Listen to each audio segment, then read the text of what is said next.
হ্যাঁ হ্যাঁ হ্যাঁ, মাত্র 24 ঘন্টার মধ্যে এই 25 বিঘা জমি তোকে চষে দিতে হবে, তাও এই কোদালকে ব্যবহার করে। আর না হলে তোকে গ্রাম ছাড়তে হবে। রঘুনাথ জমিদারের এমন বিচার দেখে রামু ভয় পেয়ে বলে ওঠে, জমিদার সাহেব, দয়া করুন, এ কি করে সম্ভব? 24 ঘন্টার মধ্যেই কোদাল ব্যবহার করে এত জমি আমি কি করে চষবো? দয়া দয়া করেছে বলেই আজও তুই এই গ্রামে বসবাস করতে পারছিস। ভুলে যাস না যে তোর পূর্বপুরুষরা যে ঋণ করে গেছে তা এখনো শোধ হয়নি। তাই এই গ্রামে যদি তুই থাকতে চাস, সেই ঋণ শোধ করতে হলে তোর এই শাস্তি। তোকে এটা করতে হবে, না হলে গ্রাম ছাড়া করব। রামু এখন পুরো নিরুপায়, এছাড়া তার কাছে আর কোনো উপায়ও নেই। চলো হে শশীকান্ত বাবু, কাল এসে বেটাকে দেখব কি করছে। হে উপরওয়ালা, এ কি লীলা তোমার! 24 ঘন্টার মধ্যে এই কোদাল দিয়ে এতগুলো জমি আমি কি করে চষবো? কিন্তু তাছাড়া তো কোনো উপায়ও নেই। না হলে তো এই গ্রাম, আমার বাড়ি সব কিছু ছেড়ে চলে যেতে হবে। আর যাবই বা কোথায়? কেউই তো নেই আমার।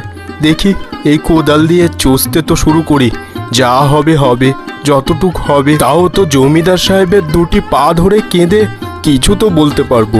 হ্যাঁ হ্যাঁ, যাই দেখি, করি দেখি। এরপর রামু সেই কোদালটাকে নিয়ে মাটি খুঁড়তে শুরু করে দিল।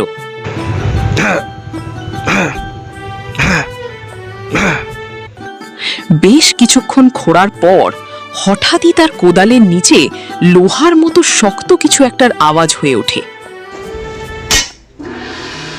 এ কি, কোদালের নিচে মনে হয় শক্ত কিছু রয়েছে, আর তো খোঁড়া যায় না। এমনিতেই হচ্ছে না, তার ওপর আবার এর জ্বালা।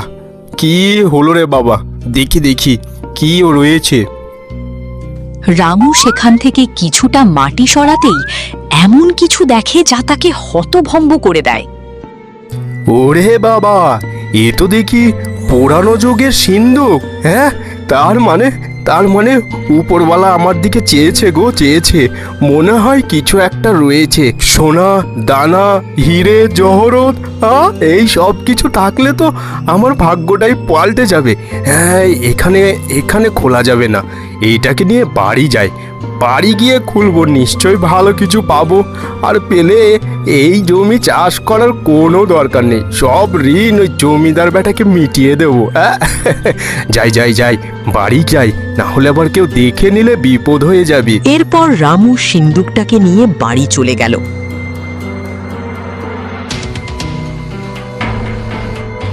বাড়ি গিয়ে একটা কুড়াল নিয়ে সেই সিন্দুকটাকে জোরে আঘাত করতেই একটা বিকট আলোর ঝলকানিতে পুরো ঘর ভরে উঠল। ওরে বাবা, ভূত ভূত! এ কি হলো গো আমার? হ্যাঁ, এমনিতেই আমি কষ্টে আছি, এবার আমার প্রাণটা হচ্ছে যাবে। ভূত ভূত, বাঁচাও বাঁচাও! আরে রে রে রে রে, ভয় পাস না রে, ভয় পাস না ছেলে। আমি মানুষ খেকো ভূত না রে, তোর ঘাড় মোটকে আমি খাবো না। ভূতের মুখে এমন কথা শুনে রামু একটু সাহস করে বলল, সে কি কথা গো ভূতমা, তুমি আমার ঘাড় মোটকে খাবে না? ভূতেরা তো শুনেছি ঘাড় মোটকে খায়, মানুষের গন্ধ পেলে তারা ছেড়ে কথা বলে না। আর তুমি খাবে না কেন? কি বলবো রে তোকে, আমি এই সিন্ধুকে কতদিন ধরে বন্দি রয়েছি। আমি অভিশাপে বন্দি হয়ে মরে গেছি রে, কেউ আমাকে মুক্ত করেনি। তুই যে আমাকে আজ মুক্ত করেছিস রে, আমি মুক্ত হয়েছি তোর জন্যে। বাহ, এ তো খুব খুশির খবর গো ভূতমা। যাক, তুমি তো মুক্তি হলে। যাও যাও, তবে তুমি চলে যাও এখান থেকে।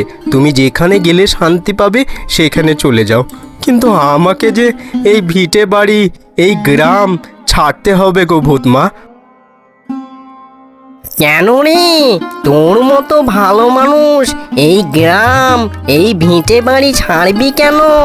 সে আর কি বলবো তোমাকে, সে অনেক কথা। তারপরেও ছোট্ট করে বলছি, আমাদের গ্রামের যে জমিদার সাহেব আছে, তার কাছে আমার বাপ দাদুরা অনেক ঋণ করে গেছিল, সেই ঋণ শোধ করতে পারেনি। তার শাস্তি আজ ভোগ করছি। তাহলে যে তুই জমি চাষ করছিলি, সেই জমিটা কার, তোর না? না গো, ও জমি তো ওই জমিদার সাহেবের। আমাকে বলেছে 24 ঘন্টার মধ্যে এই পুরো জমি চাষ করে দিতে পারলে নাকি আমার ভিটে বাড়ি গ্রাম সব থাকতে দেবে। তাই তো চেষ্টা করছিলাম, কিন্তু তাই কি সম্ভব বলো? ওরে এই ব্যাপার, তুই ভয় করিস না, চিন্তা করিস না, আমি তোর সাহায্য করব। চল চল আমার সাথে ওই জমিতে, দেখছি তোকে কে তাড়ায় এই গ্রাম থেকে। এরপর ওই ভূত মা রামুকে তার পিঠে চাপিয়ে জমিদার সাহেবের জমিতে গিয়ে তার জাদুর সাহায্যে পুরো জমিটা সেকেন্ডের মধ্যে চষে দেয়। শুধু চষেই দেয় না, বরং ফসল পর্যন্ত বেরিয়ে যায়। এই দেখে জমিদার সাহেব খুবই খুশি হয়, তার সাথে অবাকও হয়ে যায়। কিন্তু তার কথা মতো রামুকে ঋণ মুক্ত করে দেয় এবং তার ভিটা মাটি ও গ্রাম তাকে ফিরিয়ে দেয়।